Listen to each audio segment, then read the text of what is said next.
Welcome to the deep dive. Today we're tackling artificial general intelligence, AGI. But more than just what it is, we're asking, well, can humanity actually innovate responsibly when things move this fast? Or are we maybe a bit artificially incautious? That's actually the title of one of our sources today, and it really hits the nail on the head, doesn't it? So yeah, our mission here is pretty straightforward. We've got this stack of material articles, research bits, expert notes, all on AGI. We're going to pull out the key insights, the surprise stuff, the different takes. The idea is to help you get genuinely informed on this super fast-moving field quickly, without getting bogged down, straight to what matters. Exactly. And right at the core of it all is this tension, isn't it? I mean, the pace of development is just undeniable. Crazy fast. But opinions, they're all over the place about what AGI actually means for us. You hear everything from these massive benefits that could reshape society all the way to, well, existential risk that we really need to take seriously. So we'll look at the timelines people are throwing around for AGI's arrival and, crucially, what it could mean for the economy, for society, all of that. Okay, let's start there. The speed, it's just, wow. It feels like large language models leap forward almost every week. It's hard to keep up. But when we say AGI, what exactly are we talking about? Define that for us. What level of general intelligence is the goal here? And yeah, what about those timelines? Right. So AGI fundamentally means an AI that can perform most economically valuable human work. Think of it like this. Not just being good at one specific thing, but having the smarts and, crucially, the flexibility to learn pretty much any intellectual task a human can. It's that broad cognitive capability. And the timelines, well, they are definitely aggressive. You've got people like OpenAI CEO Sam Altman suggesting it could be as early as 2027. 2027, wow. Yeah. Others like Demis Hassabis at Google DeepMind or Bill Daly at Google, they're maybe thinking more like 2030, though some are even saying much sooner. It's definitely compressed. Okay, that's incredibly ambitious. A revolution potentially just a few years away. But hang on, those optimistic timelines, they come with some pretty serious warnings attached, don't they? There was that open letter, hundreds of AI researchers signed it. Big names like Jeffrey Hinton, Yoshua Bengio, Eliezer Yudkowsky too. What are they actually warning about? They're warning about superintelligence emerging. And just to be clear, superintelligence in this context isn't just smart AI.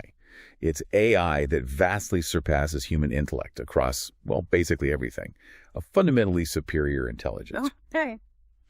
And their concern is pretty stark. They've put like a 10 to 20% chance on that kind of superintelligence showing up by 2040. Right. And posing an extinction level risk. Extinction level. Yeah.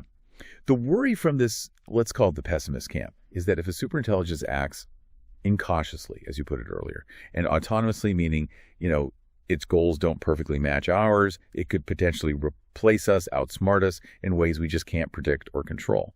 You saw Elon Musk co-signing that letter back in 2023, calling for a pause on these superintelligence labs. Right, I remember that. That reflects these really deep anxieties about fundamentally losing control. It gets into a whole philosophical debate about what control even means with something potentially so much smarter than us. It's fascinating, isn't it, how the experts themselves are so split on this. But okay, despite these massive warnings, the pace isn't really slowing down. If anything, it feels like it's speeding up. So what's actually driving this? What's fueling this incredibly high-stakes race? Well, it largely boils down to money. Huge amounts of capital expenditure from the big tech players. If you look at that model investors' capital expenditure chart we've got, what's really striking isn't just the raw numbers, though they're huge, from Microsoft, Meta, Amazon, Apple, NVIDIA, Google. It's the speed of that investment. It's accelerating. Microsoft's investment in OpenAI, for instance, is mentioned as tens of billions of dollars, just staggering sums. Tens of billions. Yeah. And it feels like a land grab. Companies are racing, literally racing, to be the first to market because there's this fear, or maybe hope, depending on your perspective, that whoever gets AGI first might get this unbeatable monopoly advantage. A winner-takes-all situation. Exactly. It changes the whole risk calculation for these companies. The fear of being left behind is maybe outweighing some of those longer-term safety concerns, at least in terms of investment velocity.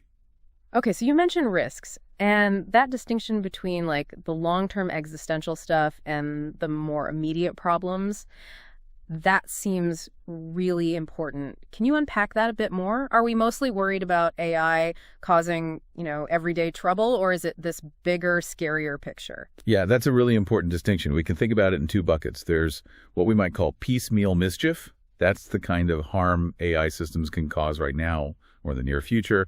Things like bias and algorithms used for hiring or loans, spreading misinformation, errors in critical systems, stuff we're already seeing and trying to deal with. Right, the stuff that's already happening. Exactly. Then you have the bigger, more theoretical superintelligence risk. And at the heart of that concern is something called the alignment problem. Alignment, okay. It's this incredibly tricky challenge. How do we make absolutely sure that when or if an AI becomes vastly smarter than humans, its fundamental goals, its values, its intentions actually align with ours? How do we ensure it doesn't develop goals that conflict with human well-being, potentially catastrophically? That sounds hard. It's arguably one of the biggest challenges in the field. And companies are trying different approaches. OpenAI, for example, is big on alignment through human feedback.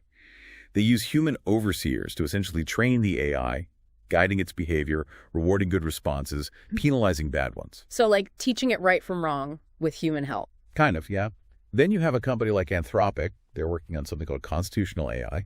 The idea there is to give the AI a set of core principles like a constitution that it has to follow internally. So it's sort of self-censors and tries to adhere to ethical rules on its own. Interesting. Two different bets on how to solve it. Right.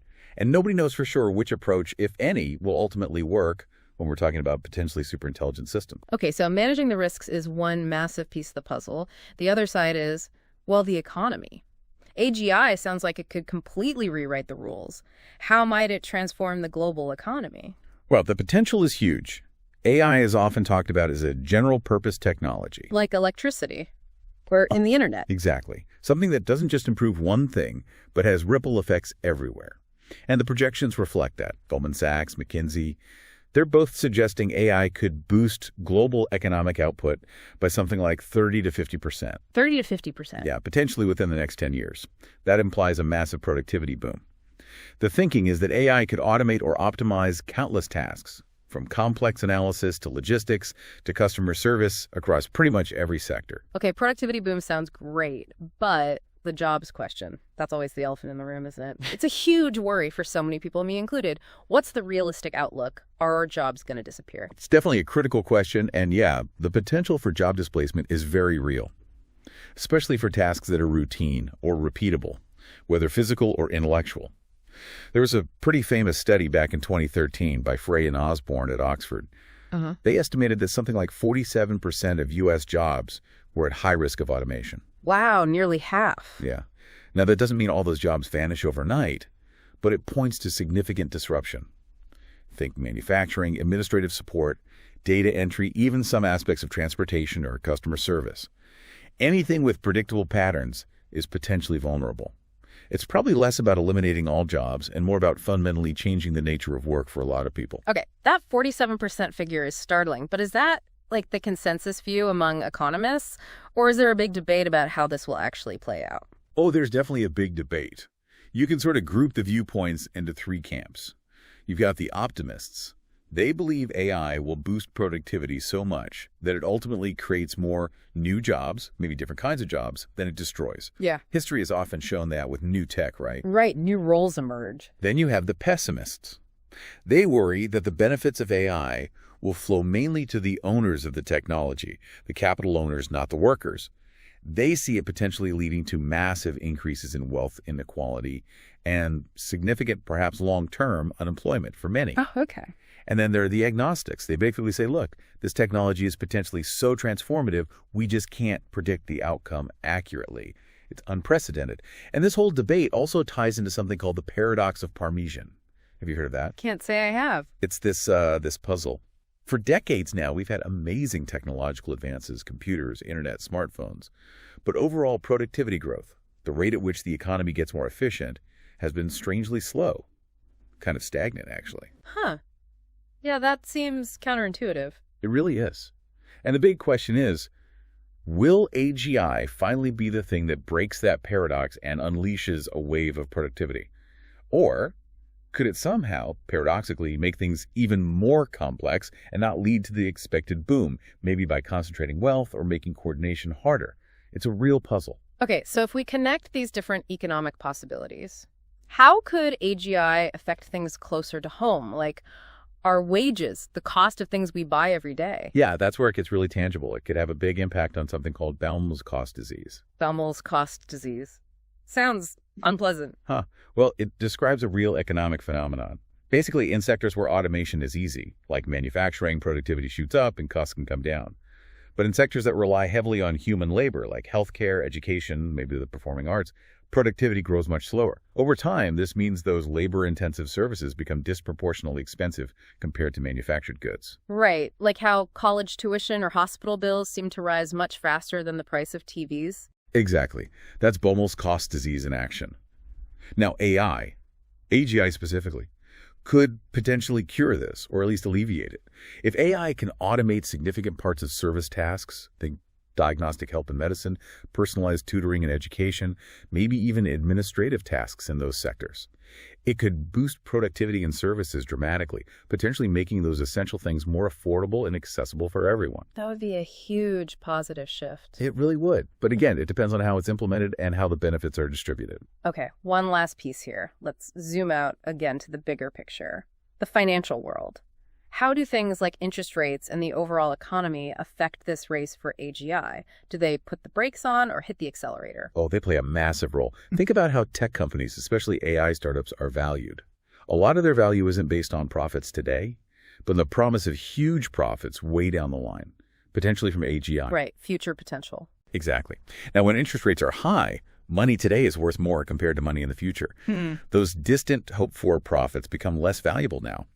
So higher interest rates can make investors more cautious, it can dampen valuations, make funding harder to get, and potentially slow down the pace of investment in really ambitious long-term AGI projects. So high rates equals existential break. Generally, yes. Conversely, if interest rates are low, future profits look more attractive today.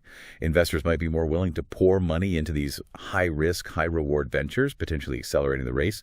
So yeah, the broader economic climate definitely acts as a kind of throttle on the whole enterprise. It's all interconnected. Wow. Okay.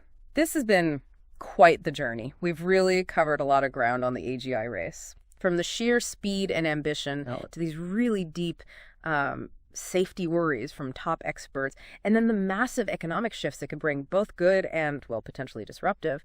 It really feels like this field is pulling in opposite directions at once, incredible optimism versus profound caution. And yeah, the stakes just feel unbelievably high. They absolutely are.